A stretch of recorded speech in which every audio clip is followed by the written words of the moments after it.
And here we go. We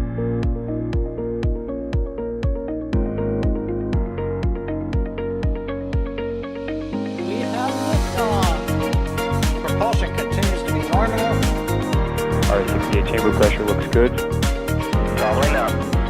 Roger with Planet. Water towers fly! Yes! Tango down to nominal. Flight downside SPD off. Bring in SPD off. Off. It's orange! 45! Oh my god! Oh my god! Decollage. Put that in the big bag, Jingle. 343 unfolds to go. Indeed. We rise together, back to the moon and beyond. If the methane would be igniting in the flare, correct? Yikes. You dead? We don't need any more of these.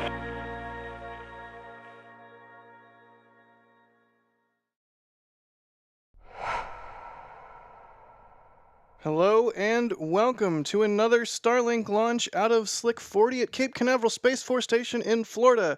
This is the NSF live stream, so if that's what you came here for, you're in the right place.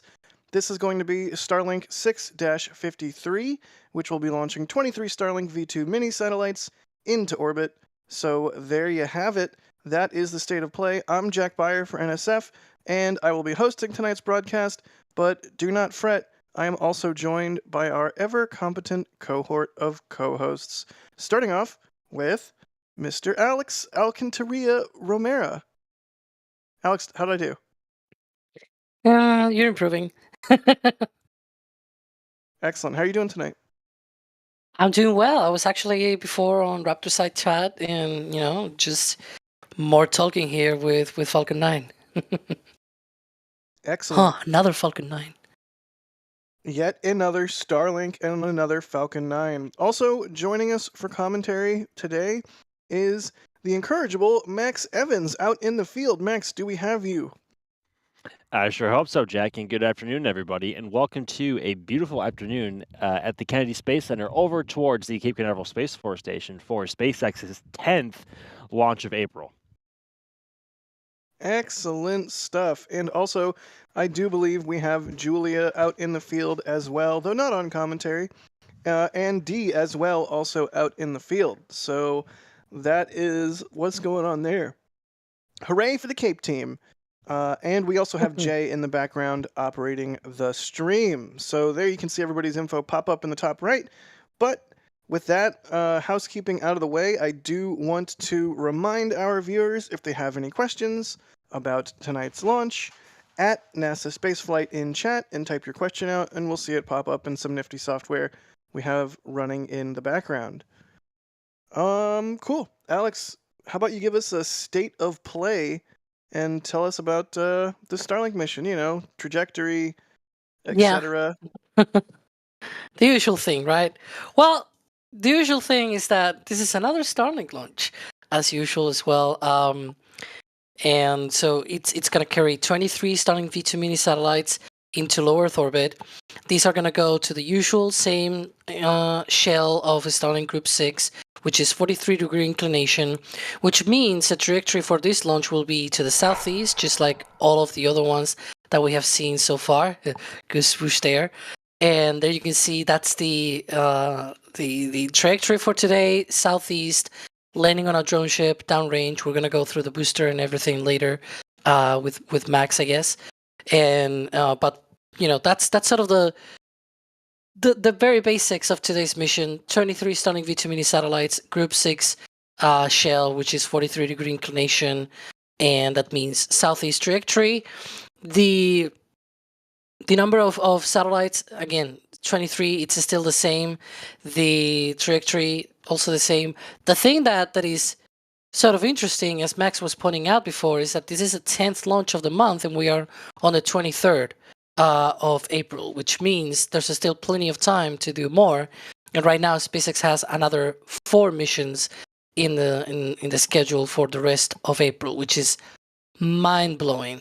Also, because I'm already seeing it in chat, we also have a Rocket Lab launch 2 minutes before this T0, if they actually are going for the first T0 of today. Today we have the first T0 essentially at 22:15, 17 UTC, excuse me. 15 is Rocket Lab. So Rocket Lab is launching 2 minutes before this T0. So, but both Electron and Starlink launches tend to slip a little bit by a few minutes. And then you can see one of the Dragon recovery vessels heading out because, this week we're going to have the return of the CRS-30 mission. So they're probably either moving. I think the other one already moved to the Gulf of Mexico. But there's sometimes some trials as well that are occurring before those Dragons come back. So definitely lots of action.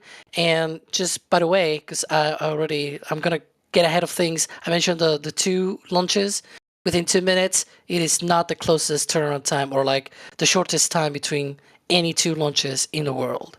That's amazing. Thank you. Yeah, I have a question here from Skyline asking, is the 2 minutes between Electron and Falcon 9 the fastest between 2 launches? And also, Canan Copeland is asking, what is the shortest time between any 2 launches? Is tonight's doubleheader a record in any way? Which you said no, but does that mean that you know what the record is?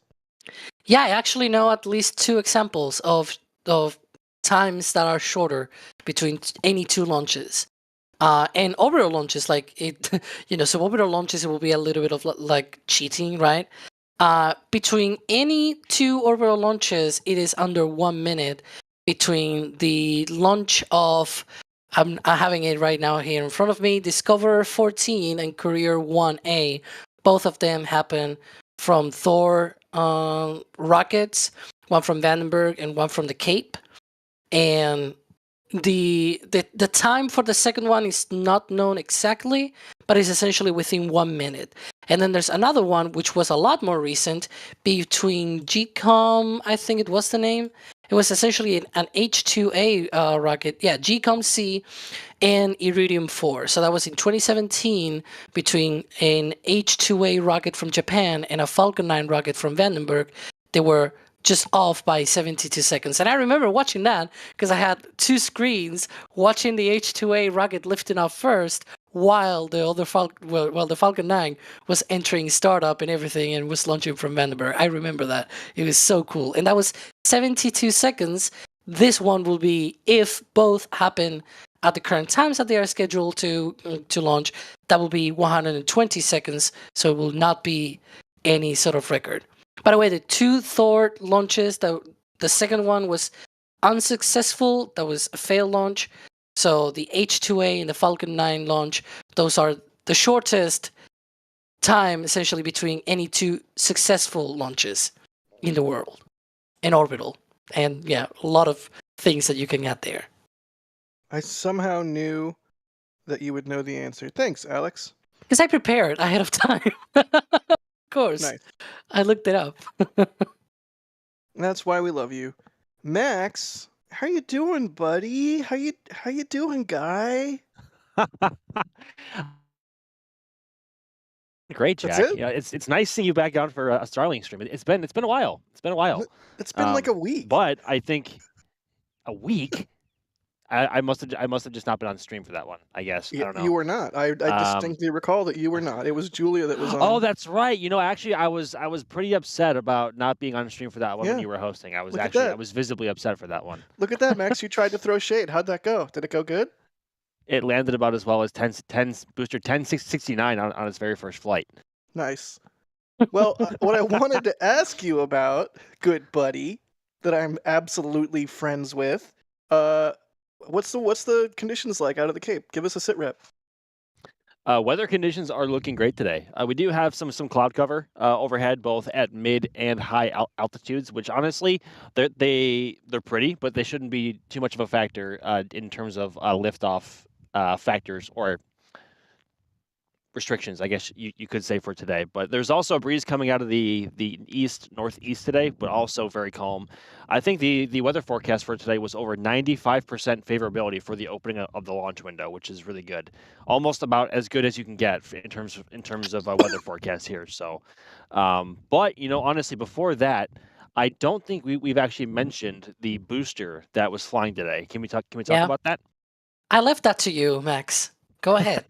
No, it's all good. There was no smooth transition for that one. So, but over on the docket, On the docket today over at Slick 40 is booster B1078, hopefully embarking on its 9th flight here in just under 1 hour's time. Its last flight was just under 29 days ago, which is a very rapid turnaround for a booster. In terms of its flight history, it began life at Cruise 6, then O3B mPOWER 2, Starlink 6.4, Starlink 6.8, Starlink 6.16, 6.31, USSF 124, and Starlink 6.46. That one was about 29 days ago now. On that orbital trajectory, it was on that 43-degree orbital inclination trajectory today. This booster will be landing downrange on the drone ship. Just read the instructions. Stationed 615 kilometers downrange. And aiding and fairing recovery today is their ship Bob. So all ships are very, very well weathered in veterans now, given their Navy, as we call them here in Florida and the East Coast. But everything is shaping up to be a gorgeous launch today here at the opening of the window. Hooray! That's exactly what we like to hear. And there's Unlike- something important about today's landing. I was gonna rip on Max. I was gonna say that's exactly what we want to hear, unlike Max's voice. But go ahead, Alex. Give us some actual Yeah. information. So if everybody, I mean, already they are aware in chat, because obviously we have published a launch roundup that has it on the title and everything on the headline. It's also on the description of the video as well. You can see in the stats, this will be the 300th successful landing. That's a hope, at least, right? If it is successful, then it'll be the 300th landing overall, which is completely bonkers. And the 226 since the last failure, which happened a long time ago, 225 landings ago. So yeah, it's 300 landings. And only This is 11 attempts after that. So essentially the 311th attempt and the 300th landing. So there's only been 11 failed landings overall. Like it's not that many. Does that include the soft splashdowns, quote unquote, in the water, or this includes only genuine bona fide landing attempts? Yep, only actual attempts for recovery. Essentially, you land on a flat, solid surface, either really a ground remarkable. pad or a drone ship. That is really remarkable. I mean, supersonic retro propulsion, recovering a first stage booster. It's just SpaceX. Hang on. It took them a lot of years, it feels like, in retrospect, to figure everything out. They were going to do parachutes, they were going to do all kinds of different crazy things, and then they settled on landing the booster back vertically, and somehow did it first on a drone ship and not on land, which is so counterintuitive to me. But it's just remarkable that they are able to do this and make it look easy, and got so good at it so quickly.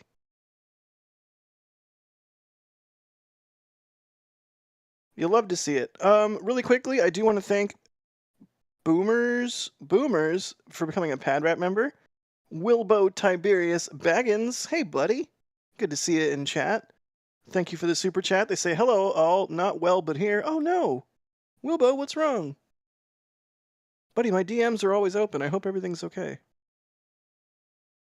And Nate Saunders, thank you for gifting a Red Team membership. Alex, I have a question for you from Flawed Perspective. Good old Flawed Perspective.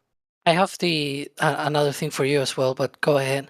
No, do your thing, and then I will do my thing. Go. Well, Jay has already grabbed the sort of my little stats thingy. There you go. That's a little bit of my spreadsheet that I have there.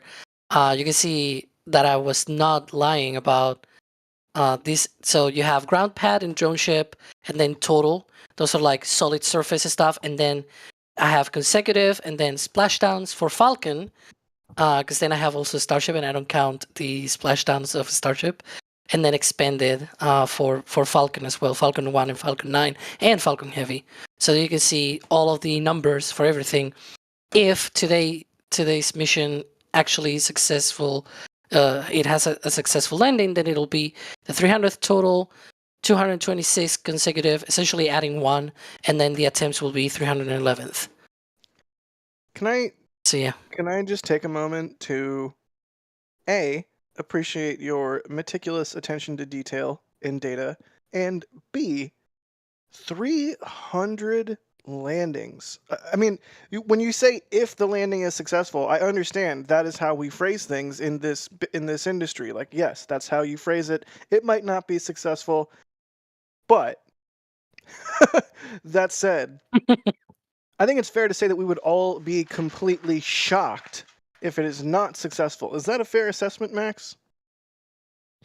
Yeah, I mean, it's gotten to the point now where, well, for other launch, even if you rewind about 5 or so years back when SpaceX was launching less than 20 times or around 20 times a year, and ULA maybe a handful of times at the most, mission success in terms of a launch was still a very big question mark, and it wasn't a guaranteed success rate. Nothing was, of course, and that's still the case now. But everyone has become so successful in terms of their launch vehicles, ULA included, with Delta and Atlas, that anything that's not a success is like hardly anyone can even comprehend, because it's been so long since we've seen anything of the sort here in Florida.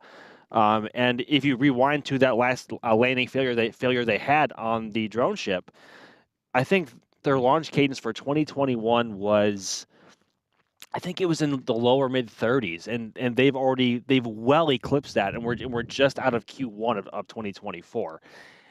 Times have changed so quickly, and it's only been a period of 2 to 3 years. It's remarkable.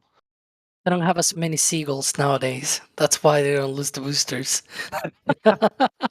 Oh, rip seagull. Oh, now I feel bad for the poor roasted That was the last seagull. booster failure, yeah. That was Oh, the that's seagull landing. right. Yeah, so B1059. yeah, it was. So I think the footage was just, there was the drone ship camera, and there was a sudden light off camera, and all of these seagulls just stayed put on the drum ship surface, and they never moved, and everyone was just kind of raising eyebrows and Yeah. big question marks at that point.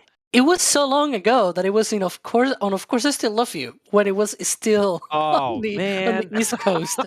It was so long ago that it was that moment. In fact, there hasn't been any landing failure on a short flow of gravitas, because all of the, that streak of 225 successful landings in a row, that has been with a short flow of gravitas within the fleet. In fact, it started in ASOG was still not around when it started. So Holy yeah, cow. it's that long ago. Just to put it in perspective. I don't know, maybe I'm just old, but I'm in a state with covering everything with SpaceX and the space industry in general where I'm like, wow, all the things that are prophesized are coming true and or have come to pass. Like booster reuse, routine. Hey, I got to see Europa Clipper the other day before it finally got shipped out to Florida. Like that's actually happening. Like Starship has launched 3 times and is about to launch a 4th time. It's hooray. We are in this great transitional period right now, where if you think less than 100 years ago, air travel wasn't even guaranteed to be successful or as safe as it is now. And I think at this point, with the direction that SpaceX is moving, we are seeing that great transitional period now, where we're watching a Falcon 9 fly at this point is almost like watching an aircraft leave Orlando. It's become that commonplace, and that I guess not the shock factor with Falcon 9 isn't there anymore in terms of the public's general reception, and that's just because Falcon 9 has proven to become so reliable and so just bulletproof. That obviously not literally. That just everyone expects Falcon 9 to work at this point. And honestly, so far SpaceX has proven that to be absolutely the case. Max, And also, you raised a variety of salient points that I do want to get to. But first, I want to ask Alex. Alex, where are we in the timeline ahead of launch as we hit just about T-minus 42 minutes to go? Yeah, so 42 minutes to go. This is the 42nd launch of the year. For SpaceX, obviously. So we are obviously right now waiting for SpaceX to say whether they are go for propellant load or not. Although earlier, a few minutes ago, they tweeted out, or X posted, I guess, that they are weather and systems are all ready to go. everything looking good and all of that. So obviously, it seems like they're going for that first T0, but obviously, the last word is on the launch director to do the usual thing of verify and go for propellant load. We'll notice when propellant load will start because around T-minus 30 minutes or so, we're going to see frost on the liquid oxygen tank. Although, with those bushes and things like that in between, I don't know. I'm skeptical now to say that, but there'll be some venting from the liquid oxygen tank a few minutes into the propellant load. That propellant load will start at T-minus 35 minutes as usual. That's the automated launch countdown sequence when it starts, and everything is just automated from that. We're gonna have liquid oxygen and RP1 load on the first stage, but the second stage will only have RP1 load until T-minus 20 minutes, when we'll have the T-minus 20 minute vent, and they'll begin the logs chill down and everything as we see there on the timeline. And 4 minutes later, they'll begin the stage 2 liquid oxygen load. So that's more or less the next few steps in the timeline. Thank you, Alex. You're welcome. So, Max, you're talking about Falcon 9 being bulletproof, and we were going down that thread of discussion. Anonymous is asking... Wait, no. Not Anonymous. Karsten Jensen is asking, is Falcon 9 bulletproof? So, the thought that I wanted to bring up when Max was saying what he said, basically, a lot of launch companies, it feels like they're one failure away from kaput, if that makes sense. Like, you can't, if they have a launch failure, it feels like they're on such uncertain ground that would destroy the company. With SpaceX, where they're at right now, obviously nobody wants to see a launch failure. I don't expect a launch failure, but it's spaceflight, and space is hard, as much as I hate that phrase. I feel like SpaceX could suffer, I don't know, 2, 3 Falcon 9 failures and still be relatively fine. Obviously, that wouldn't be good, but this is just to illustrate the fact that it has gotten to the point where Falcon 9 has proven itself so thoroughly that it really does feel like Max said, like it's just like an airplane taking off. It's just routine. It's remarkable the extent to which SpaceX has been able to make Falcon 9 so reliable, and B, just insanely ramp this cadence. I mean, 10 launches this month, easily able to hit 12, perhaps as high as 16. It's just remarkable, while maintaining the same level of reliability. I don't know. I have nowhere that I'm going with this, but it's a thought that I had that I wanted to bring up because Max was saying what he said. So thank you, Max. And to answer the question directly, no, it is not literally bulletproof. In fact, the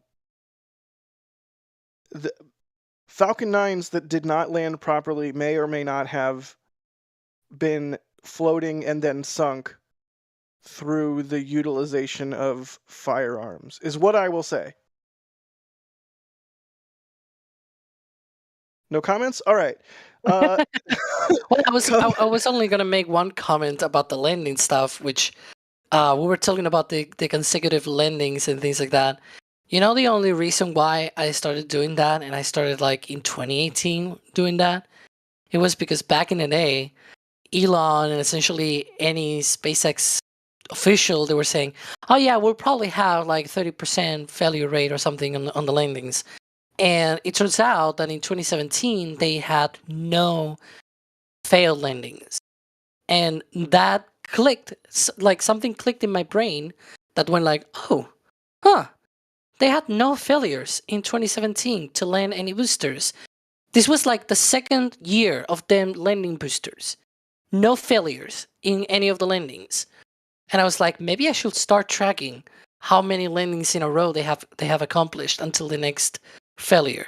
And then we had Falcon Heavy with the Center Core in 2018. We had another one which was the failed landing. Like, we had a few of them, and then we reached 2021 and no more failures. and that has been kept the same ever since, which is mind-boggling.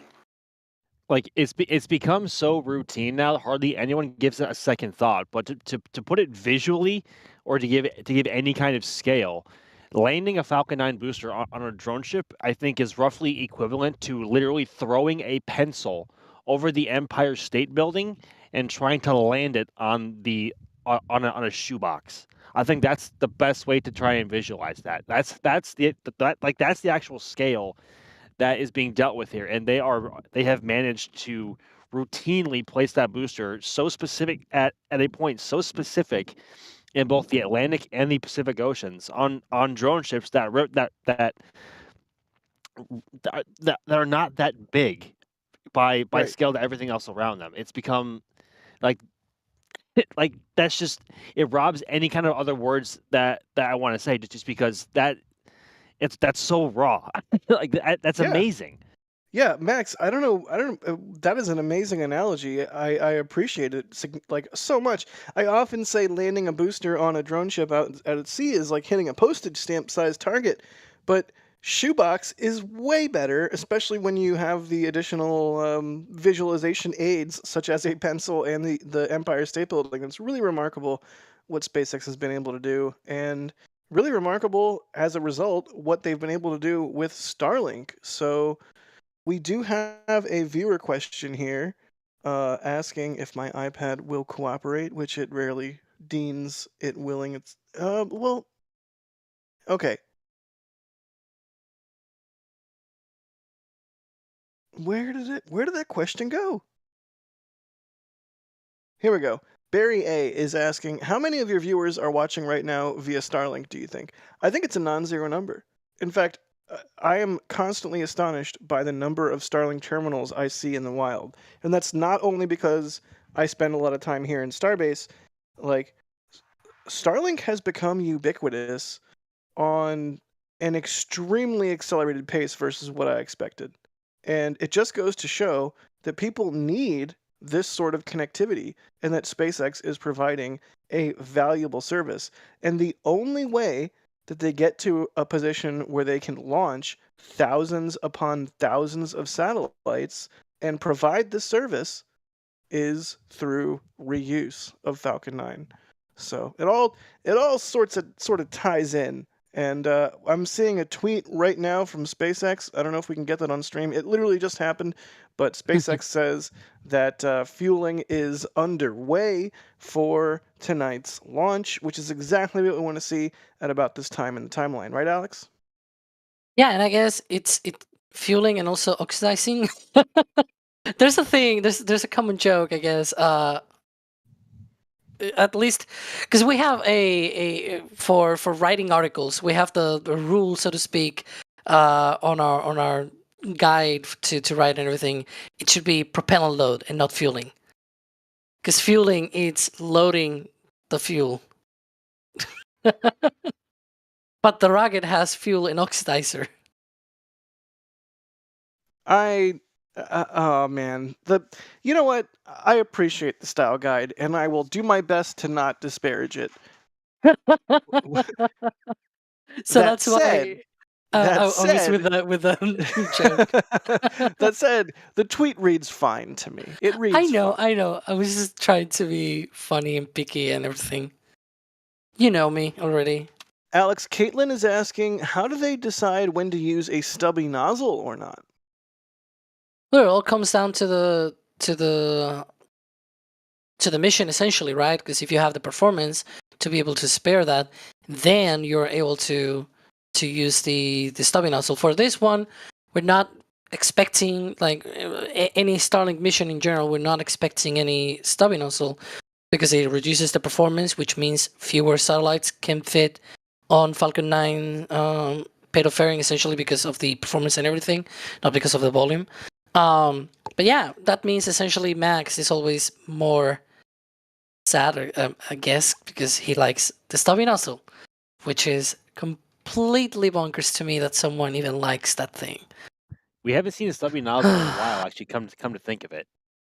It should have been on bandwagon, but I don't remember if we actually saw any views of that, because they had one of these classified missions, classified payloads. So they didn't show at any point any views of the second stage. So we didn't have anything of that.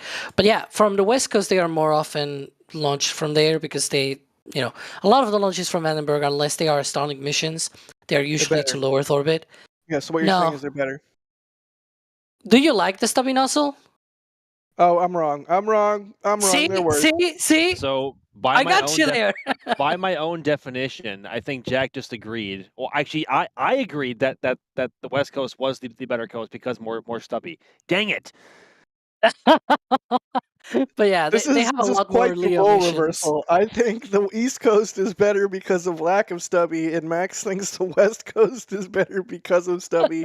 And we live how on the the opposing. turntables. How the Yeah. turns have tabled.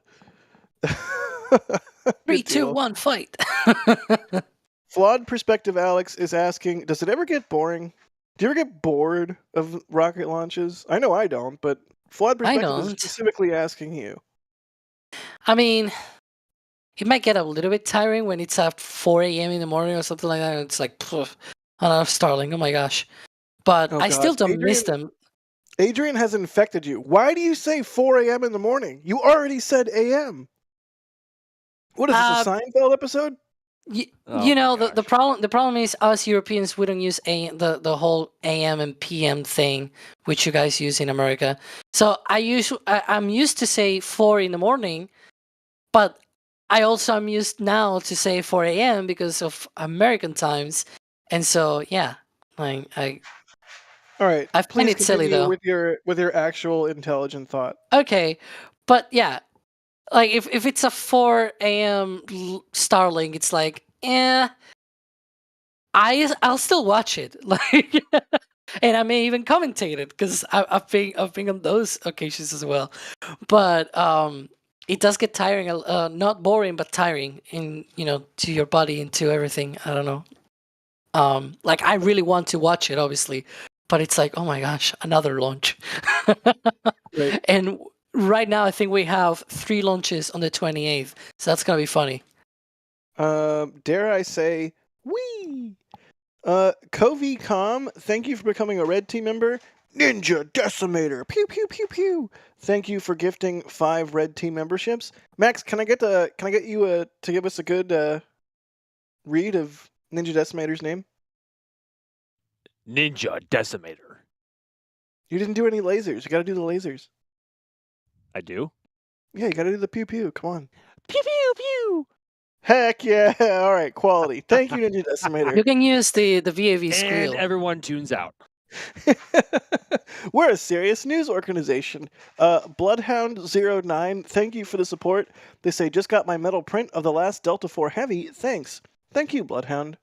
I'm sure whoever's print you got absolutely appreciates it because they get a portion of the sale. And it's really high praise to have some of our work on somebody's wall. It really is probably the highest praise I could possibly think of. So thank you for doing that. Moses McCrae, thanks for becoming a Red Team member. Wilbo Tiberius Baggins, I hope you're doing all right, buddy. Thank you for gifting the 5 Red Team memberships. If you're getting a gifted membership, be sure to thank the person that is gifting it to you. Wilbo, I hope you're doing all right. Apocalypse Cow, gifting 5 Red Team memberships. Blackhawk New Zealand, that's a familiar name, becoming a launch director. Thank you so much, Blackhawk. You get all of the member perks. You get Discord access, you get all of the members-only content, and you get your name at the end of NSF Live. So thank you for that. Bideford, thanks for gifting 5 Red Team memberships. You're the best, Bideford. Perhaps one of our very sweetest members. Blue Eyes, thanks for becoming a Padrat member. Flawed Perspective, thank you so much for the support. They say $5 token for Alex, for the Alex Pedantic Club. I like how everybody has fan clubs, but Alex has the Pedantic Club. That is so on brand. Richard Cochran, thank you for gifting 5 Red Team memberships. And Blackhawk New Zealand, again, also gifting 5 Red Team memberships. Thank you, everybody, for the support. We can't do this without you guys. It's remarkable, the amount of equipment and the amount of personal time that this stuff takes. So, seriously, thank you for the support. it is absolutely crucial to what we do. It's the old cliche from like PBS or whatever. It's like we're supported by viewers like you, but we are. We literally are. So thank you. Alex, Canan Copeland is asking, can you please release the spreadsheet as a download or something? I'm a data person and would love that, at least to PadRat, which they are. How do you feel, candidly, Alex, about releasing your spreadsheet? I there are bet. things Wait. that I cannot release though. Before you answer, I bet you're going to say, "Oh, it's not nice enough. It's not organized nice enough for me to release because I understand it, but I would have to do a whole bunch of stuff to make it for people to understand." So that's a thing. Is that it? I bet you that's it. Knowing you, it's Nah, like it it needs to be better than it is, and it's already astounding. So go ahead. Well, speak for yourself. Like you're always like that when you take a picture or anything like it, or a video. Oh, it sucks. It's not good. I need to do better. My pictures are mid. Max will agree. See what I say? He's always like that, and yeah. And I always tell him, you actually show a lot of good pictures and video and everything. But yeah. Anyways, no, the problem with the spreadsheet is that there's things there that should probably not be made public to a lot of people. I'm gonna leave it there. Noted. But yeah, let's put it that way. Good deal. If you want reams of data, there is Next Spaceflight, which is delightful and a. Is it okay to call it a subsidiary of NSF? I mean, it's part of NSF now that events have transpired. So yeah, Next Spaceflight exists if you want a whole bunch of data. Flood Perspective, again, they say not about launch, but when IFT4 patch. I mean, it's a launch. I mean, launching the patch. I'm not on the store team other than I'm a guy that yells about things for the store team to do. So I don't want to leak anything, but there is going to be a patch for IFT4. That's all I have to say about that right now. It will come at some point. Do not fret. Amiga Clone, thank you for the question. They say, which launch pad has the record number of orbital launches in a year? Alex, while you figure that out. In any year. I mean, is that the question? Yeah, which launch pad has the record number of orbital launches in a year? What happened there? Also, I don't know, my voice is getting weird. Deal with it. I almost choked on water earlier. Not to Pacheco. NASA Spaceflight in chat says, I've seen the patch. It's amazing. And I have to agree with the Burkinator himself. I have also seen the patch, and it is amazing. But I've seen the Stinger. No IFT4 patch news to announce on this stream. It exists. Can we run the Stinger here? We already knew that. Not the patch for, but like, what is the Stinger? The swoosh thing. Yeah. Yeah, that thing, the swoosh. Anyways, I like the swoosh. Hashtag swoosh team. There you go. That's the swoosh. That's the swoosh. That with a patch. Wait, do it again. Do it again. Yeah. All right, too much. You did it too much. It's too much. As long as you don't do cube zoom, it's okay. That's true.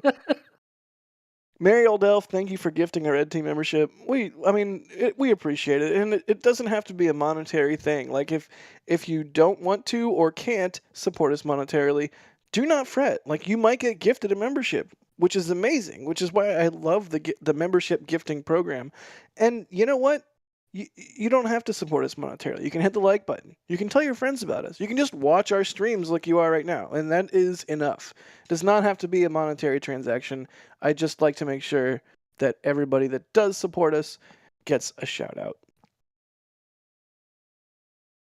Alex Anonymous is asking, how fast could SpaceX ultimately refurbish boosters? I am going to highlight the word ultimately in this question as a point for you to answer as we get closer to the T-minus 20-minute event. So you have less than 2 minutes to answer. So if you keep talking, we'll have even less time.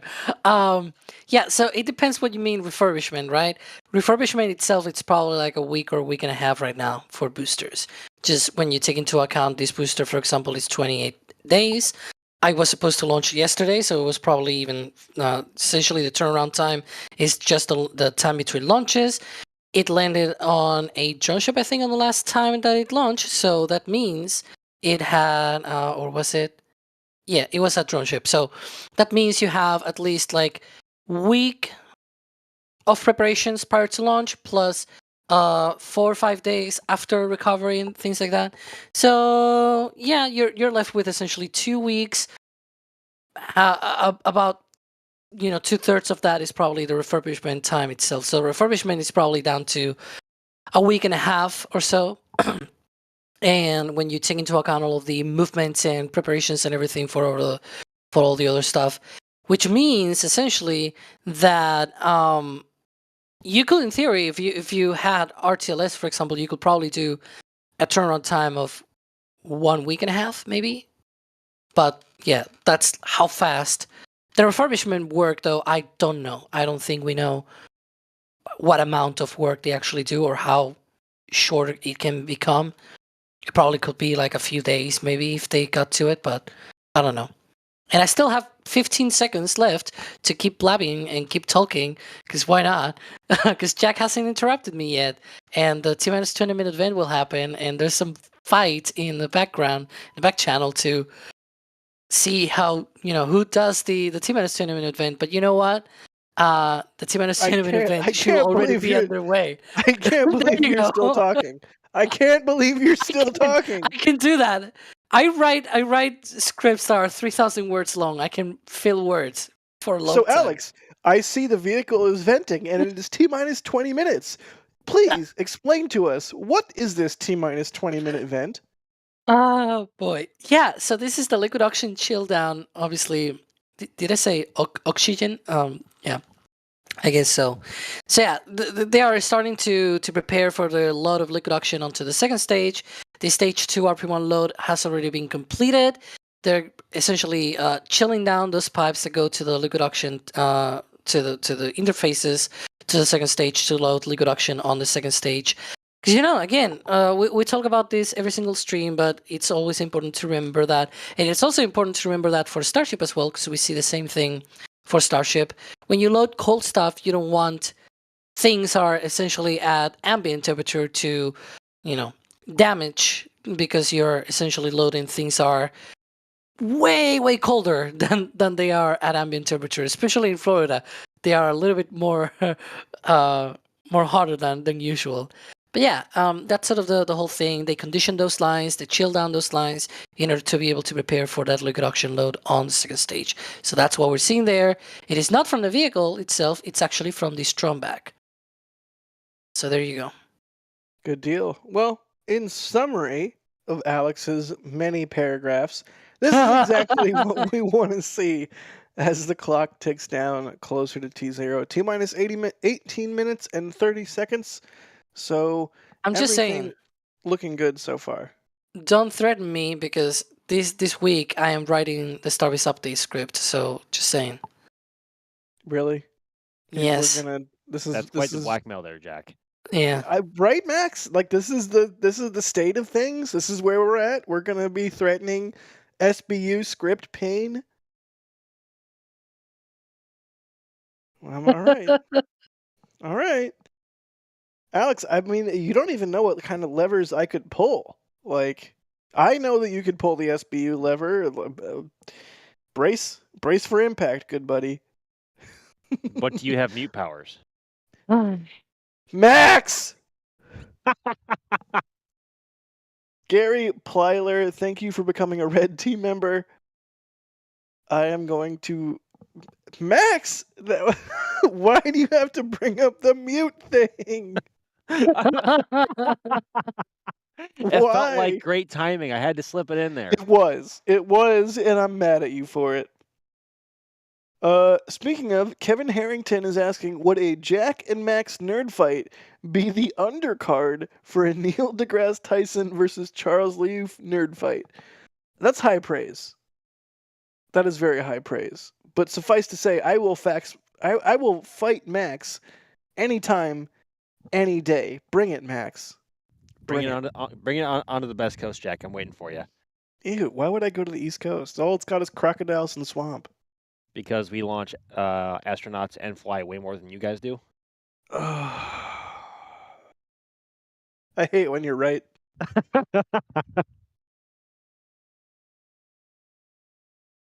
All right, well, we are keeping track of the Rocket Lab launch. If things work out, we will show it, but it really kind of depends on timing. We obviously don't want to like cut away from Falcon 9 as it's launching or what have you. So if you're in chat and you're wondering what's going on with the Rocket Lab launch, like we're paying attention to it. There. Yeah. You can see it there. And for those that are coming in right now, we already mentioned the whole thing of the record and everything. There's no record and all that. Because they are close together and everything. Mark is asking, why does Boca Chica have a complex tank and plumbing systems, but we don't see that at the Cape? Well, rest assured, they have the same things or similar things at the Cape. It's just not like 10 feet away from a public road and like super visible by the public. Is that, Max, is that a fair assessment?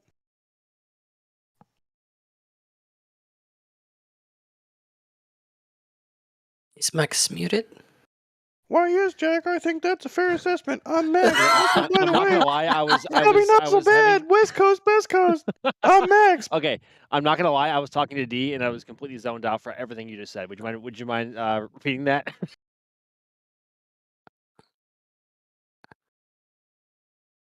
Oh, Now Jack no? is muted. Is Jack actually talking while muted? Is that Oh my actually God. happening right now? Yes. Oh my God, talking while muted. Oh, dear And Lord. point. This is going Mic great. drop. What This are is- rails, ladies and gentlemen? What are rails? This is going great. I don't even remember what I asked. So here we are. Good job, Max. Hey, you're welcome, Jack. Anytime. Stefan Batiste, thank you for the super chat. And Russell Snodgrass, holy cow, with a $100 super chat. Thank you so much, Russell. They say, in summary, more coverage, information, entertainment, and Alex words equals more better. I think we can all agree that more Alex words equals more better. Except when I'm blabbing and not saying anything straight. Hey, I mean, Which is 99% of the time. we can always interrupt you and That's true. and cut off the flow of your train of thought. That's true. So here we are, 13 minutes and 40 seconds to go. Everything looking good. Max, no changes in the weather? Well, the sun is coming in and out, and there is somewhat of a mid-level cloud layer that seems pretty thick, but it's coming and going as it's breaking up. But the sun is coming in and out, as you can probably see from our cameras over here, and thus with it coming in and out, the level of heat haze on the horizon is changing with the amount of heat and temperature change that happens when that occurs. But honestly, besides the sun coming in and out, the wind is honestly a bit calmer now, and it's looking a little bit better for launch. So, but the weather forecast was still holding at 95% or greater chance, or excuse me, what are words? 95% or greater chance or of favorability for opening of the launch window for the forecast. Good golly, Miss Molly, what are words? In Words short, are hard. In I think we short, can all agree TLDR, words weather, are hard. Weather good. Is that does that suffice? Yeah, basically, Max, from here on out, I'll just be like, hey, Max, how is? And you'll say, think Is good. good. And yeah, and I'll say, think, Max, and then we'll move on. Yeah, two words in 2 words or less. Tell us about the Starlink mission today. Go. It good. Okay, moving on. Ooh, Dr. K. Holly's in chat. She says, hi, Jack. Hi, Alex. What the heck, Dr. Holly? You're not going to say hi to Max? Or D? Aw. But for real, hi. Gozer, thank you for the comment. They say, I'm on about 15 months now and have all been gifted so far. I have paid back a couple when I had a bit of spare cash, but meh. Gozer, you're awesome. I'm not quite sure how the gifted memberships are allocated in chat. I think it has something to do with engagement and how often you're around and chatting and blah, blah, blah. But basically, if you've been gifted a membership for 15 months straight, that's crazy. And thank you for being part of the community. And I'm glad you've been gifted a membership for 15 months. And I'm thankful that you have paid it back, paid it forward, if you will. If you've seen that movie, neither of you have seen that movie, have you? Pay it forward? It doesn't ring a bell at all. Max, have you seen Pay It Forward?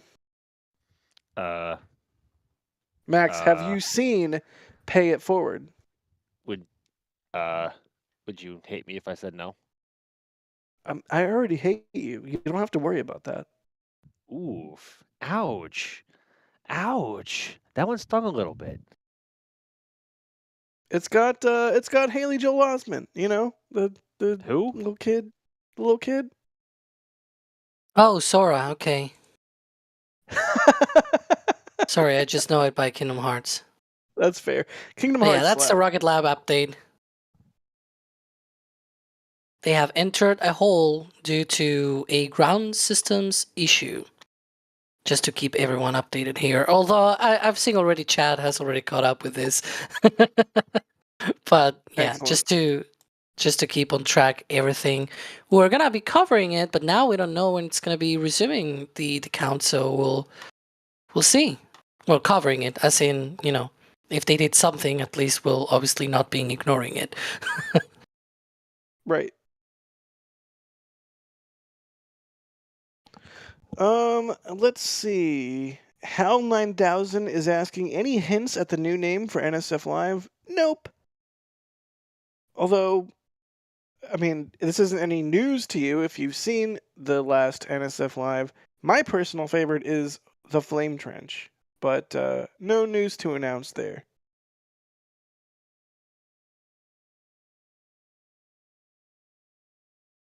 Aw, Dr. Holly says, hi Max and D. I didn't hear them when I tuned in, that's all. What the heck, Dr. Holly? You're not going to say hi to Julia? We'll just continue this. We'll continue the trend For the entire team, everyone. Yeah. What the heck, Dr. Holly? You're not going to say hi to Jay? No highs for Daniel then? See. Wow, Alex. Especially not Daniel. Yeah, nobody likes Daniel. 8 minutes and 44 seconds to go. Alex, where are we at in the timeline? So we are very deep into the propeller load. The first stage should be reaching the final minutes of the RP1 load, essentially just topping off the tank. Meanwhile, the liquid oxygen load continues on both stages. You can sort of see some of that condensation already on the first stage LOX tank, and even partially on the second stage liquid oxygen tank as well. And so the next step, as you can see there on the timeline on the left, in about a minute from now, will be the chill down of the engines on the Falcon 9 first stage. Very similar to the 10-minute, 20-minute vent, just on the engines. They even have little vents on the octaweb and everything. The only thing is that we obviously don't see that because we don't really have, you know, close-up cameras on the octaweb of the Falcon 9. But, you know, if we had, we will see that. And right after that, we're going to have the Stromback retract as well, T-minus 4.5 minutes. The actual retract, visible retract, will happen some few seconds later at T-minus 4 minutes, with the clamps opening at the top, the Stromback retracting 1.7 degrees away from the rocket. So we're going to get that in the next few minutes. Obviously, the end of the liquid oxygen load on the first and second stages. Then Falcon 9 enters a startup when it takes over the control of the countdown from the ground computers. The tank will pressurize for flight. The FTS will be checked out and ready for flight and things like that. LD will verify go for launch, and hopefully in 7 minutes we're gonna have those Merlin engines igniting for a liftoff. See how I timed that? That was fantastic. Thank you, Alex. Max, you got to go do camera stuff like some kind of nerd, right? Exactly yes, exactly what you said. Words are just not coming to me today, unfortunately. But yes, it is my time to unfortunately go man some cameras. Or unfortunately, golly, what are words? I cannot speak. But yes, it is my time. But good luck everybody, and I'll see y'all on the other side. Thanks, man. We are looking forward to see the imagery you create. So good luck, and we will indeed see you on the other side. Also, side note, my favorite thing to do is to talk smack at a time where I know that you cannot respond. Stubby nozzle bad. Yeah, stubby nozzle really bad. Everybody here agrees this is the official position of NSF. Stubby nozzle bad. Wow, Alex, you're gonna love this. Steven is asking, any news on the next NSF intro?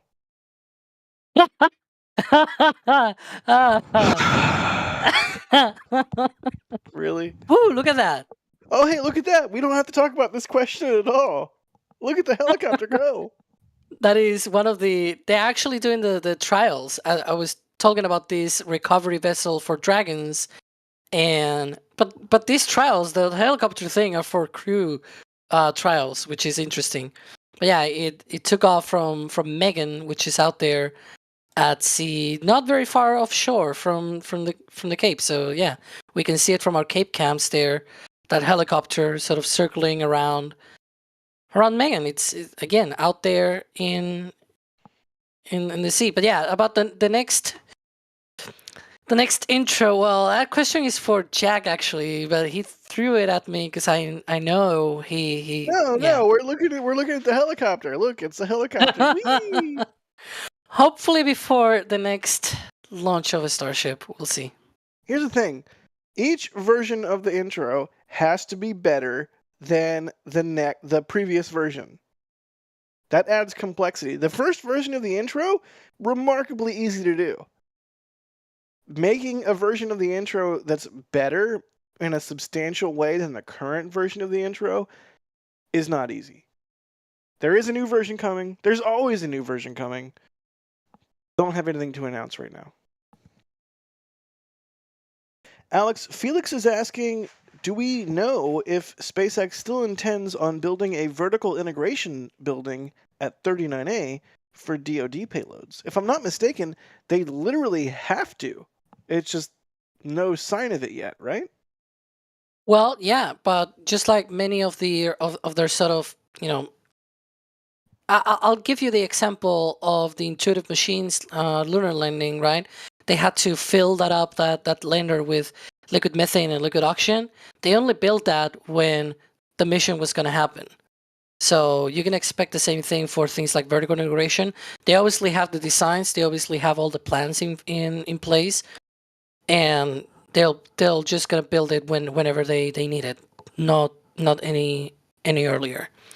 And then we'll see a landing of the helicopter on Megan, and hopefully soon we'll get a landing of a booster in about 10 minutes, I guess. Yeah, more or less. 3 + 7, yeah, 10. That's a really cool shot that we don't always get to see, is the helicopter working with the fairing recovery ships or Dragon recovery ships. Pretty neat. That's pretty neat. James Meyerskoff is asking, why is Slick 40 called Slick and not Launch Complex like 39A? That comes down to NASA versus Air Force or Space Force designations, right? I don't actually know. It depends, because then there's Launch Complex 16, Launch Complex 36. They are in the Space Coast, in the Space Force side. I just don't know, to be fair. It's much more complicated than just, NASA is LC and Space Force is Slick. It's much more complicated than that. Right. Well, here we are. T-minus 2 minutes to go. Alex, what are we about to see? Since you took the T-minus 20-minute vent. Well, we're gonna have to see. We're gonna see again that vent, but it's not at T-minus 20-minute vent. It's gonna be at about T-minus 1 minute and 45 seconds, sometimes 1:30. That's essentially signaling that they have completed the Look Auctions load on the second stage. I have already heard the call out that the stage 1 Lux load is complete, so we're only seconds away from that, and just heard the call out again. So yeah, stage 2 Lux load is complete. You can see there that vent. Falcon 9 is fully loaded with propellants. No more propellant is being loaded right now on Falcon 9. Right now, it's approaching the T-minus 1 minute point.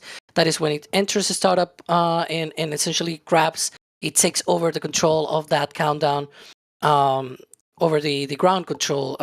So, just a mere 1 minute and 7 seconds away from that liftoff, hopefully really, really soon. Excellent. And really quickly, Julia is saying in our back channel that the SLIC versus LC designation is the difference between missile and space launch back in the day, because missile test base. That makes sense. Thank you for that, Julia. So here we are at T-minus 45 seconds to go. The vehicle is on internal power and under its own control. The vehicle's computer can determine to abort if it sees anything awry, but hopefully it does not. In about 30 Go for seconds launch. from now, there you go. The LD has confirmed go for launch. And so T-minus 25 seconds to go. Let's watch this rocket blast 23 more Starlink V2 mini satellites into orbit. T-minus 10.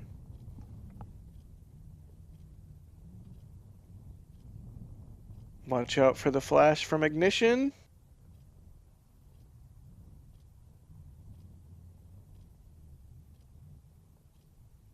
Oh, there it is. And liftoff of Falcon 9, carrying 23 more Starlink satellites into orbit. Let's listen in.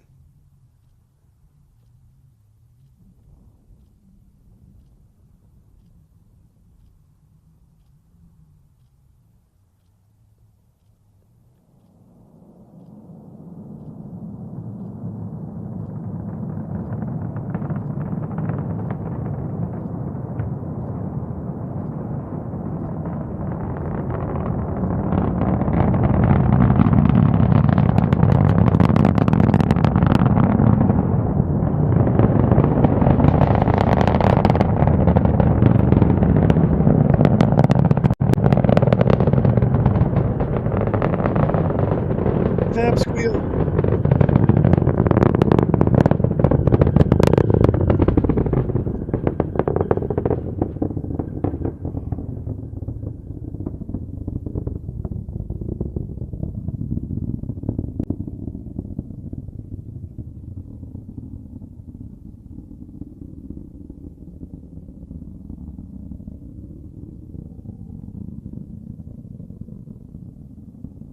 You can see Falcon 9 climbing above the cloud layer there. Absolutely fantastic audio.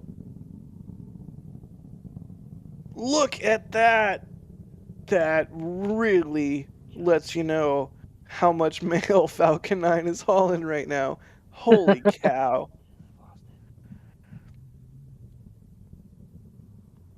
You can see it just piling on the velocity there on the bottom left-hand side of the screen. You can see the exhaust plume beginning to expand as the vehicle ascends into thinner and thinner atmosphere, currently at an altitude of 33, I believe, nautical miles? Kilometers. Kilometers. Oh, wow. Units, what They are don't do nautical miles. Alex, are we seeing a dog leg right now? Or like some kind of like thrust vector control? Like the plume doesn't look symmetrical anymore. They have a little bit of an angle there as well. That's usual, yeah. On the left, you may see some venting. That is the MVAC engine chill on their way, because they are preparing for the MVAC ignition. We should be in just a few seconds from now. Yeah, Jaden Booth says often looks like that. It does, but I think it looks cool. So I figured I'd ask. Here we go. Miko, Sep, and second engine start. Bang on the money. So weird And now that we just don't have a stiffener ring anymore. I'm not used to yeah, not having a stiffener ring. yeah, it's You can, weird. and you can see the grid fins on stage 1 deploying, although they will not become useful until the vehicle is in thicker atmosphere. They're Ooh, in and we can see the Starlink sats, and there goes the fairings. Bye, fairings. Goodbye. Excellent. So now the second stage will continue to muscle those satellites into orbit, while the first stage will continue to orient itself back as it enters the atmosphere in just a little bit here. Everything looking good so far. Just glancing at chat, I see Lukey in chat saying IFT4 early May. I will say IFT4 May, but I mean, what do I know? I'm just a guy with a beard and a camera. May or may not happen, right? Wow, I didn't realize Sawyer was on this stream. Yeah, we have both stages on the way on their nominal trajectories. Second stage continuing into orbit. First stage now reaching its apogee around 120 kilometers in altitude. About to come back down to Earth with the Griffins deployed. Those amazing shots of the look at how blue the Earth looks like, and even I think you can see some of the Caribbean there. It's blue.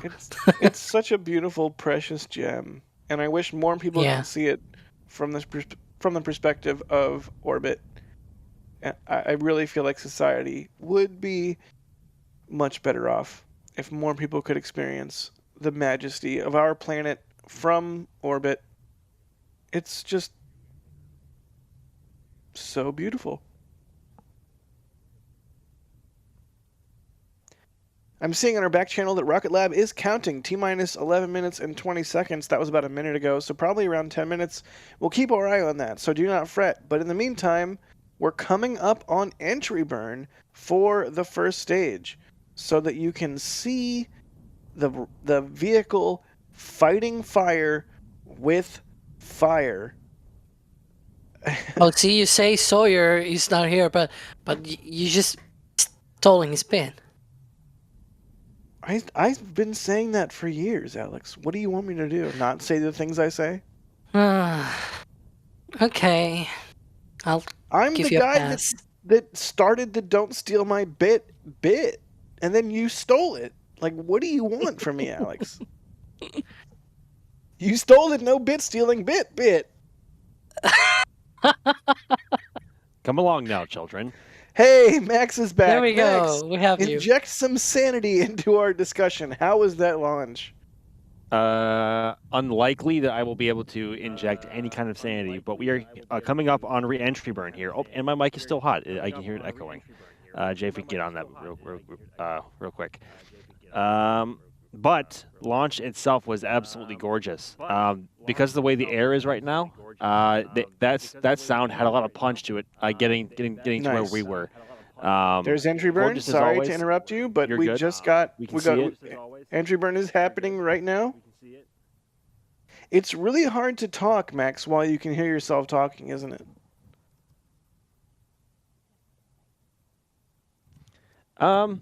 Kind of. I have one ear outside of my headset right now, so. I'm pretty sure there have been psychology studies done in regards to having a slight delay in your auditory situation and mucking up the ability for you to understand conversation. But thank you Should for be fixed muscling now. through. Yes. Just like Falcon 9 just muscled through the dense part of the atmosphere by protecting itself with fire. Isn't that remarkable? Now it has the steering, because now it's it's flying to the drone ship now. It looks a little squirrely. Just a little Yeah. bit squirrely there. That's normal. That's normal. Is that how you talk to Laika? Can confirm, Leica's- yes, it is. Leica is currently looking at me like, "Why can't we be playing?" And I'm like, "I'm working. There's a I'm rocket. working. There's a rocket launch. Yeah. We will play. You're a good dog." Look All at right, so that. what is up next, Alex? Look at the angle it's coming in. It's always Coming in crazy hot. when there's a cloud layer or something. You can really see the angle of a tag and how it comes in. Coming up on the landing Yeah, I burn mean, the really booster- shortly. There we go. The booster uses the aerodynamics that it can to achieve non-zero cross range, which is why we see it come in at such an angle, right? Yeah. And here we go, grid fins wiggling. I see There the we drone go. ship from the booster's perspective. Solid video all the way down. And bullseye. If there ever was a bullseye, I would call that a bullseye. Holy cow, what a beautiful landing. My mic wasn't hot, but Jack, you and I said bullseye at the exact same time. I wish your mic was hot. Max, I give you a lot of guff. I think we can all agree. Deservedly so. Again, I think we can all agree. But I think the thing I am most disappointed in you ever is that your mic was not unmuted so that we could not say bullseye at the same time. Is that a deal breaker for our friendship? Yep. We're enemies now. Yike. Oh well. So I cannot underscore enough that that was the 300th landing of a Falcon 9 booster. That's exceptional. But as exceptional as that was, and as beautiful as this view of an empty launch pad on launch day is, because that's what we want to see on launch day, we need to check in on the land of New Zealand. That's right, in Mahia, Rocket Lab is getting ready to launch a Electron rocket on the beginning of the Swarm mission. I love Rocket Lab's names. And we are at, like, what is that? T-minus 5 and 520. change? Yeah. So let's keep an eye on Electron as we wait for Starlink deploy. This is good timing, dare I say. Yeah. You can see Alex, there let's that the get- Electron is in reusable mode, but it's actually an expendable. They're not going to be recovering this booster. Which is Okay, crazy wait, to think wait. about that, because we we have covered a reusable rocket. Electron is sort of a reusable rocket. They haven't reused the booster yet, but they're getting there. Right, but this has the red stripe, which denotes Mhm. a mission involving reuse. But it's not being recovered. It is But it's not. Exactly. Because apparently what Rocket Lab said is that they have this line of boosters that they are making, right? And, for these missions, if they need it, they just pull it out and whatever. Like, they just introduce reusable boosters here and there in that chain of the production line. And they just happen to wrap the one that was reusable for an expendable mission. So help me contextualize this, Alex. Would you consider this a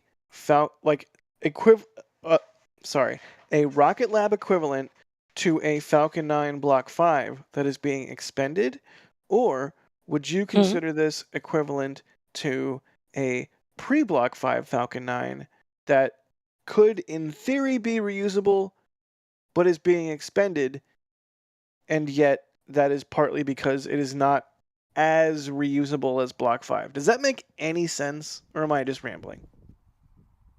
It is essentially like the Block 5 when it's not being reused, where you have that's a lot of noise from Rocket Lab, if that's Rocket Lab. But the difference is that, for example, this booster on Electron, it doesn't have the parachutes, it doesn't have the RCS thrusters.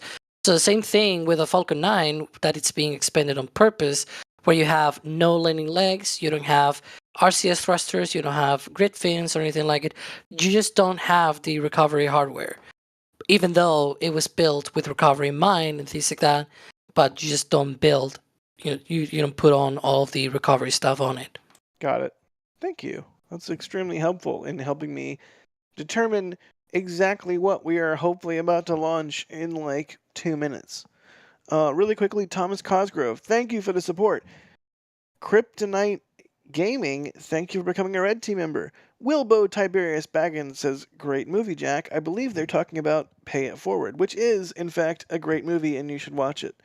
Thomas Cosgrove, again, becoming a Padrat member. Just Marvin, thank you for the super chat. They said 100, the emoji 100. RC Horseman, thank you, RC Horseman, for gifting 5 Red Team memberships. Kevin Michael Reed, really, Kevin? Really? You gonna ask about the intro? It's Tuesday, bro. We just had a meeting about it. You just want to hurt me. Why do you want to hurt me? Just Marvin, thank you for becoming a Padrat member. Wilbo Tiberius Baggins, thank you for the support. They say undergoing rocket science qualifications, still not enough to get a job with y'all. Hey, I'm not a rocket scientist. And Ninja Decimator, pew pew pew. See, that's how you do it, Max. They say, I know it's a different vehicle, but with Falcon 9 bullseyeing landings, would SpaceX use that data to help calculate Starship catches? Absolutely. Starship and Super Heavy. All right, we are about 1 minute and 20 seconds away from Rocket Lab's launch. I'm enjoying this doubleheader. Max, how do you feel about the doubleheader? It's a good day for Carolocks, you know what I mean? Yeah, not wrong. Not wrong. Yeah. Scott Grizz saying, what do they chill down the lines with? Typically nitrogen. Well, it depends. Stage 1 and Whoa. Stage 2 tanks are pressed for flight. There we go. We have audio. Ooh, let's listen in. High flow engine purge enabled.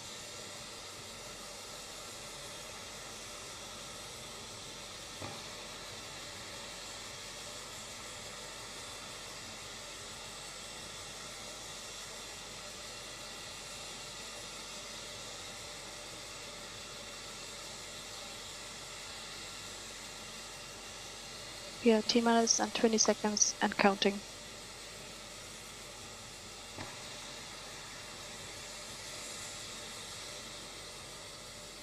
10, 9, 8, 7, 6, 5, 4, 3, 2, 1. Liftoff.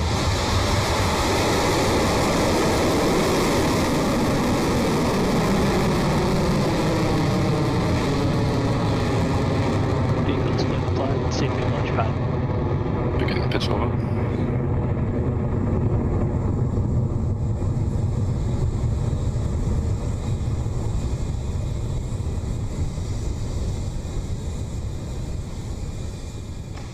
Stage 1 propulsion is nominal. The beginning of the swarm has begun its ride to space with that clean Electron liftoff from LC1. Look at that tracking. Look at that. Fantastic. Little bit of rolling shutter. But still looks great. Quality track. The Here, Electron look- is one of the most unique sounds of any rocket out there. It sounds It almost does. like a jet engine. I mean, I freaking love that Electron is electric turbo pump fed for its Rutherford engines. Something about electric turbo pump just seems modern and correct to me.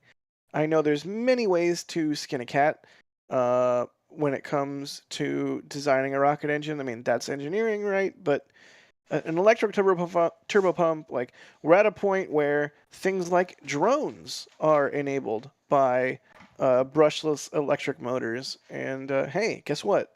Also rockets. Although I don't know if those are brushless. I assume they are. It's a real Are they- shame that the technology that's used in the Rutherfords isn't scalable as much as many others would like it to be for other Right. engines. Right, and we see, like, for example, Relativity with their current development timeline, working on a larger engine. They've sort of been able to get a little bit of data from their previous engine and like, design and scale. That is tough. Max, refresh my memory. What's the deal? Why doesn't Rutherford scale?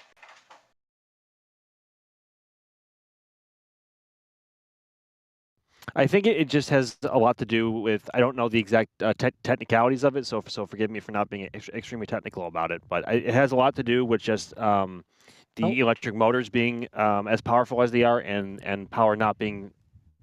We got good stage separation. Stage separation. Excellent. Good ignition. Love to see it. Battery hot swap should be coming up here in a few minutes. That's the next step.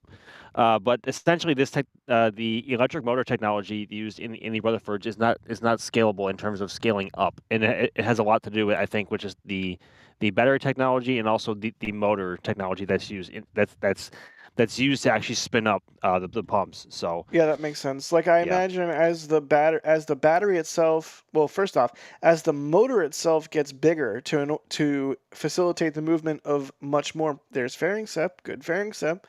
To facilitate the movement of a larger amount of propellant, you not only need a bigger and heavier motor, but you also need a bigger and heavier battery. At a certain point, those trades become untenable. Yeah, and you just want to use the propellant that you have on hand in some sort of traditional rocket engine turbopump type cycle. But you gotta love Electron. It is an absolutely super cool rocket. How far away from me are we from hot swap of the batteries? Speaking of a few minutes, I think it is about 6 minutes into flight, so 2 minutes, 2.5 minutes from now. Okay, good. It's 6 something, yeah, into the flight. I will say though, on the terms of electric engines, electric pump engines, and things like that, there's also the matter of like scaling it down, because right now, if you want an efficient engine for like a tug or something like that, those things will essentially use pressure-fed engines, which means you need bulky pressure and tanks and things like that. They are not as efficient and things like that. So essentially, you can put just an electric engine, an electric pump engine, and compensate with that. Obviously, unless you want to go with ion engines or something like that. But yeah, Ion want to do that. wow. ion engines. Max got it. That's all that matters. Okay. Well, I was sort of referring to their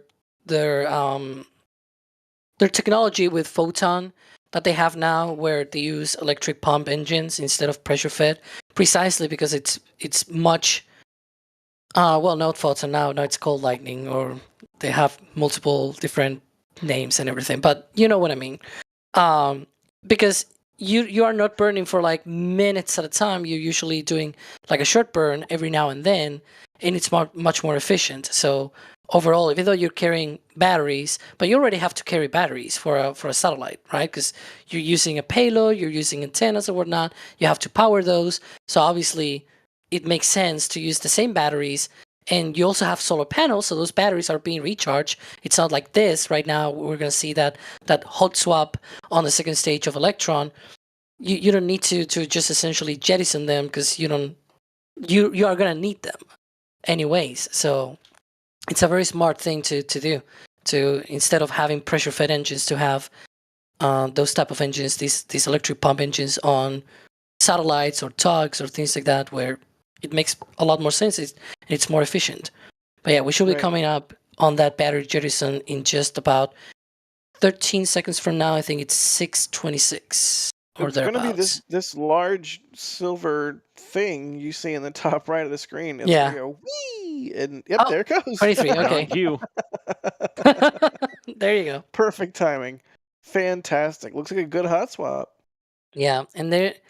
And this mission, so you can see there on the bottom, it says beginning of the swarm, KAIST and NASA. That is because today's mission is carrying 2 different payloads. So they're carrying a sort of the main payload, or the top payload, I guess, is an Earth observation satellite. It's a demonstration satellite for South Korea, and then the secondary mission, or the secondary payload, is for NASA. It's a solar sail kind of demonstrator as well. Those 2 payloads are essentially demonstrators in in the very pure sense of the word. And they're demonstrating different technologies.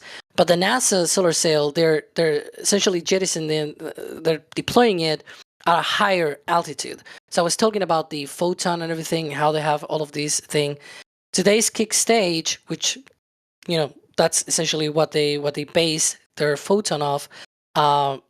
The kick stage is actually having extra tanks and extra capacity to be able to push the first of the payloads. This first, the one on top, which is for South Korea, the Earth observation satellite, that is being pushed into a roughly 500 and something kilometer orbit. I don't remember the something part of it.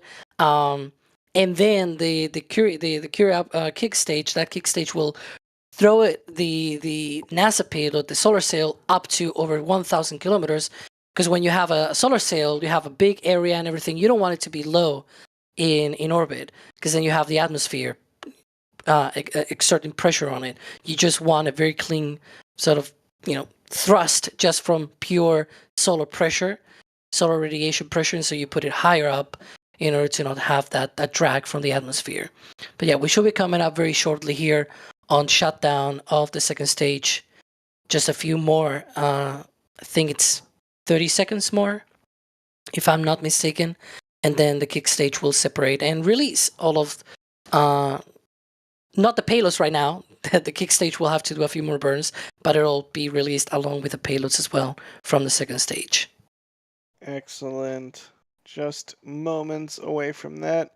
By all accounts, a beautiful looking launch from Rocket Lab, so congrats to them. 15 Excited seconds. to see this final bit here. I love seeing the velocity just pile on the top right of the screen there. Bingo! And shutdown. You can immediately see the state of the nozzle change. People in mission control clapping. Looking very good. Cool. Really quickly, Kent, thank you for the support and buying something from the merch store. 3 things. They say, much love to all of NSF. Live long and prosper, and may the force be with you. Wow, interdenominational nerdery there. Hey! They got my ship, what was that, 28? Was that 28 or 25? Either way, they got one of my prints. Thank you so much, 25. Kent.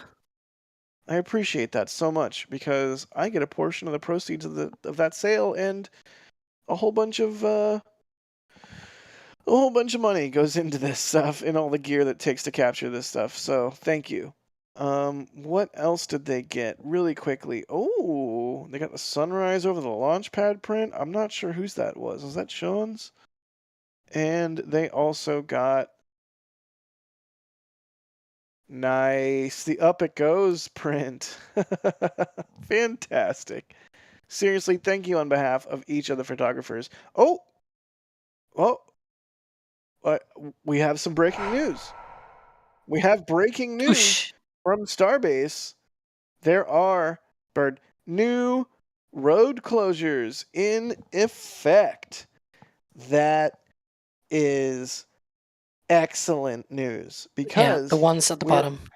We're all waiting for the return of the Flight 4 vehicles to the launch pad ahead of Flight 4. This could be Flight 5 vehicles just being tested ahead of the return of the Flight 4 vehicles to the pad. Actually, Alex, go ahead.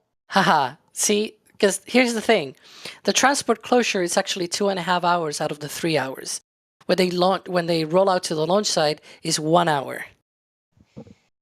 So this one is most likely for Massey's, but Flight 5 vehicles have already gone through Massey's, which means this could be for Flight 6 vehicles going to Massey's, which is essentially, I think, Booster 13 and Ship 31. So that will be... I mean, it's about time for both of them. That would make sense. Yeah, because Booster 12 has already gone and Ship 30 as well, so it will be the next pair. A road delay on April 25th from midnight to 3 a.m., and there is a backup on April 26th from 12 to 3 a.m. So rest assured, we will keep our eyes on that, and stay tuned to SBL, where you can follow everything along live, and of course we will be paying attention to any other indications in terms of what is going on in Starbase. But yeah, Oh, there you have it. Breaking I had news. looked the transport closure time, but it actually says transportation operations on Highway 4 to transport a booster vehicle from the production site to from the production facility to Massey's. Yeah, so it's actually saying a booster. I'm so silly because I was actually, every single time they put a delay closure and everything, I just look at the phrase that says how long it'll be for instead of everything above, because it's like, whatever, I don't care about the other part. But it says literally a booster from the production facility to Massey's. So yeah. Silly me. There you go. Nice. Good catch. All right, we have some replays from launch. Let's take a look at some replays.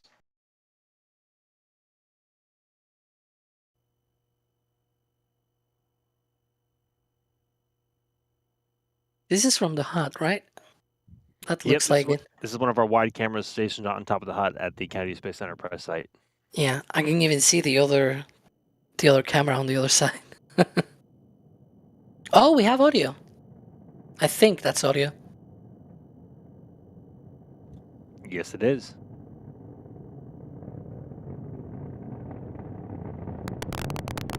Oh, look at that. Well, not look at that here. Listen to that, I guess. Now look at that. Yeah, I believe this is my camera now. Yep. Yeah. Because it stays there and then up to the rocket. There you go. Overshot it like crazy at first. Yeah. The so with the sun being at my back the way it is, it's like right on the screen, and it makes the screen like kind of hard to see at times. So tracking was a bit rough on this one, but it wasn't. I don't think it was awful. But apparently the audio. I think you guys in the back channel were going on about how good the audio was. So I think that's yeah. fine. That was your camera, I think. Yeah, that's much better audio. Crispy.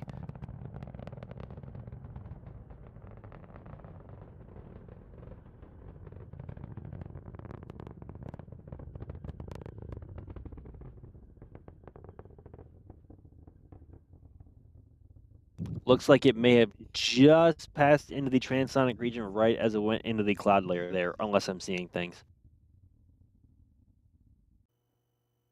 Yeah. It was lost. Bye. And hello again. This looks like it might be auto track. It kind of looks like it.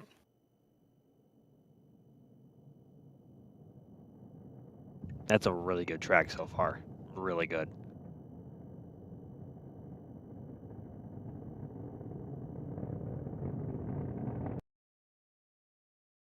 Oh, look at this. Short-lived. We got so excited it was short-lived. Oh, here's some slow-mo replays from D. Let's go.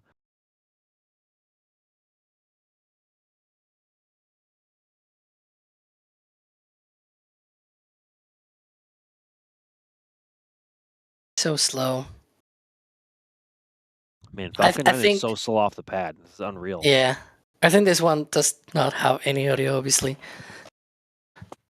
But yeah, this is a slow-mo from D, as you were mentioning. It's always so cool to see the slow-mos, because, when we had the Delta IV Heavy, and now this... Look at that exhaust, the tail end of that exhaust, how it moves. Yeah. And this is a slow-mo. Yeah, this is at 120 frames per second. D just confirmed. This is shot at 120 frames per second. And the thing about shooting this slow, you realize just how quickly all those exhaust gases are exiting the nozzles of the Merlins and honestly any other rocket engine, because all you see just with your naked eye in photos and in other videos played in normal speed is just a big white tail of light, and you can't see the actual fine detail in the flame and how fast it's moving. But in slow-mo, if the image is exposed correctly, you can see at the very tail end of the exhaust tail where the flow gets really, really, really turbulent, and you can see how quickly it's moving relative to everything else around it. It's wild. Yeah, that's a really good point. It's just like whipping around, and when you see a launch with your own eyes, the old Mark 1 eyeball, it can be, it's like, oh yeah, it's a fire burning, or it's a flame, or something like that, right? But then when you see it slow-mo and you see everything else crawling, and that's still happening at a basically imperceptible speed, it's like, okay, yeah, that is a remarkably energetic and fast reaction. I'm loving these D slow-mos. Like, D, good job. Fantastic addition to the NSF team. So thank you for doing what you do. Y'all in chat, make sure you give D some love, and be sure you're following D on Twitter if you're not already. Absolutely fantastic follow and excellent content. Unlike Max's content, which is just mid. I knew that was coming. I knew that was coming. I love you, Max. Your content is amazing. I'm sorry. I feel bad. Jack, why do you lie to me? That's so untrue. I feel so bad now. No, for real. Lies. Massive props to our entire Cape team. D, Max, Sawyer, Julia, y'all are the best. We couldn't do what we do without you guys. So just absolutely reveling in the dedication and skill of everybody out there on the East Coast. Even though it's the worst coast, I still love you all. Jealousy is a cruel mistress, ain't it? You cut me deep, Max. You cut me deep. Really quickly, Space Nut says the awards given to NSF at the Gateway Awards were well deserved. Thank you so much, Space Nut. That was a cool thing. Thank you to Andrew Rocket Future for putting that on. That was a fun time, and we appreciate all of the awards for sure. Also, Robbie Bradley says, I talked to the two F-22 Raptor pilots that did the flyby last week. They both said it was amazing to be able to do that. They were blown away and wanted to chase it further. I mean, hey, a Raptor can go like Mach 2 plus, right? Like 2.5, somewhere in there, I think. Like, send it. What The say you, Raptor, I think Max? the Raptor also has an unclassified ceiling, at least to us, up to like 70-ish thousand feet operationally. It can fly at. It can probably go higher, but we will never know officially. Imagine a chase camera shot from a Raptor doing a zoom climb at like Mach 2 at like 60K.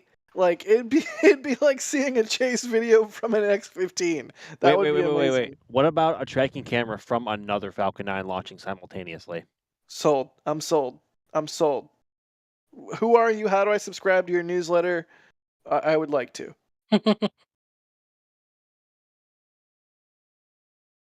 You know, I actually did the math because you were talking about how fast the exhaust was going on Falcon 9. It goes at around Mach 8.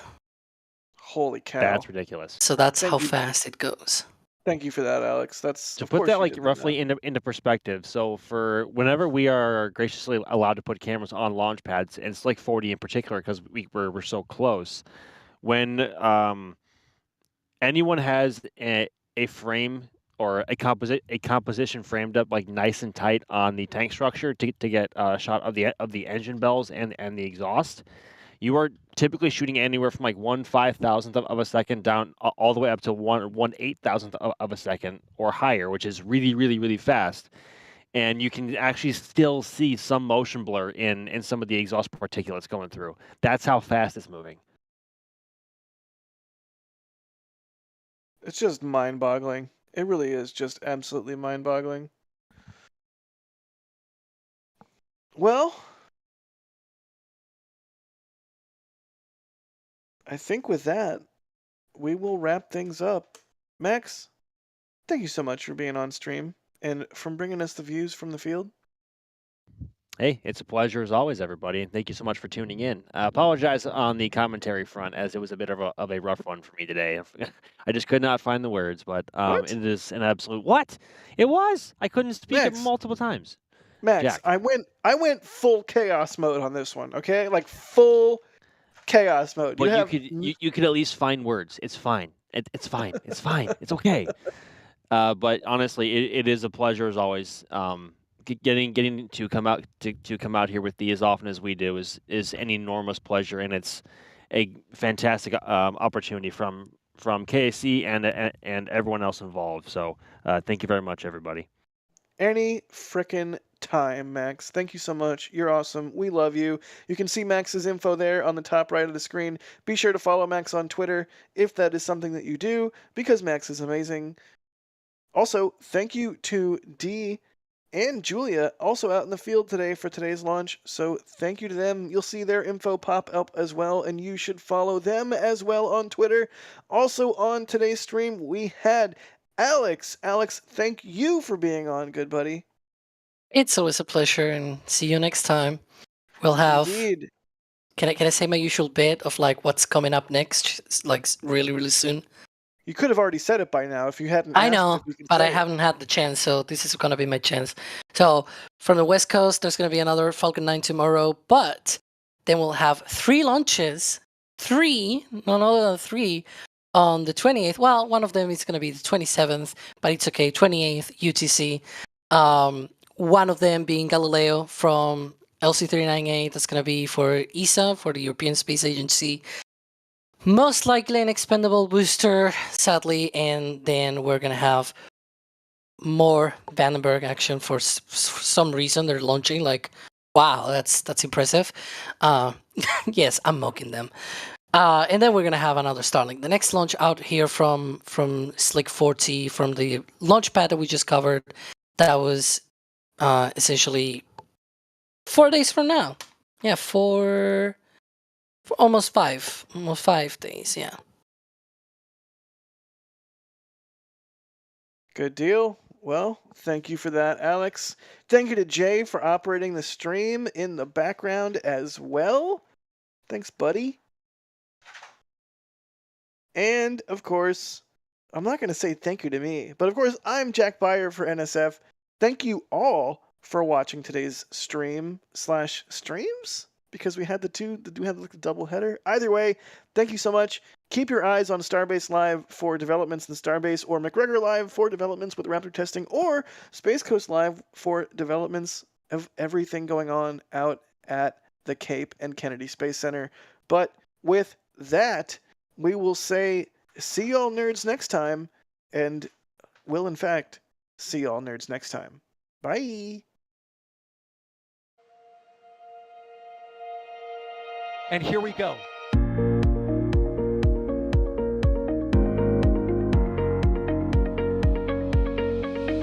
have liftoff. Propulsion continues to be normal. R68 chamber pressure looks good. Following up. Roger, with planet. Water towers fly! Yes! Tango down to nominal. Fighting downside SPE off. Say again, SPE off. Off. It's orange! R45! Oh my god! Oh my god! Décollage! Put that in the big bag, Eagle. 343 unfolds to go. Indeed. We rise together back to the moon and beyond. If the methane would be igniting in the flare, correct?